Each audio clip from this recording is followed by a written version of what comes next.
অনেক বছর আগে সূর্যপুর নামে এক সমৃদ্ধ রাজ্য ছিল। সেই রাজ্যের রাজা ছিলেন বীর ও ন্যায়পরায়ণ রাজা অর্জুন। প্রজারা তাকে খুব ভালোবাসতো, কিন্তু পাশের অন্ধকারপুরের রাজা বিক্রম ছিল লোভী ও নিষ্ঠুর। সে চাইতো সূর্যপুর দখল করে নিজের শক্তি বাড়াতে। একদিন ভোরে যুদ্ধের ঢাক বেজে উঠল। অন্ধকারপুরের বিশাল সেনা সূর্যপুরের সীমান্তে এসে দাঁড়াল। আকাশে কালো মেঘ, মাটিতে ঘোড়ার খুরের শব্দ, চারদিক থরথর করে কাঁপছে। রাজা অর্জুন নিজের সৈন্যদের বললেন, আমরা লোভের জন্য নয়, নিজেদের ঘর আর প্রজাদের রক্ষার জন্য যুদ্ধ করব। যুদ্ধ শুরু হলো।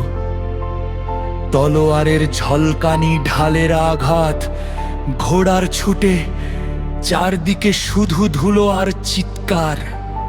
বিক্রম সামনে এগিয়ে এসে অর্জুনকে চ্যালেঞ্জ করল।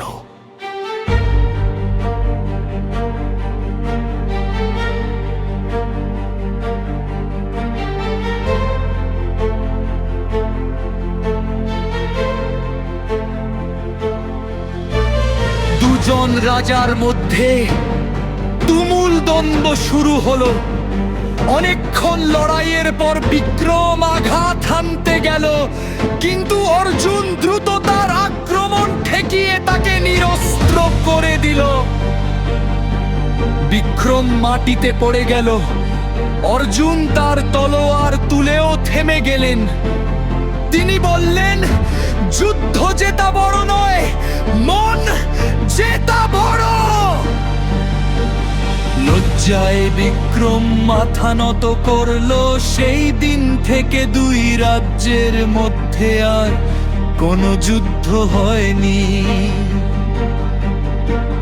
শেষ কথা, শক্তি দিয়ে রাজ্য জেতা যায়, কিন্তু ক্ষমা দিয়ে ইতিহাস তৈরি হয়।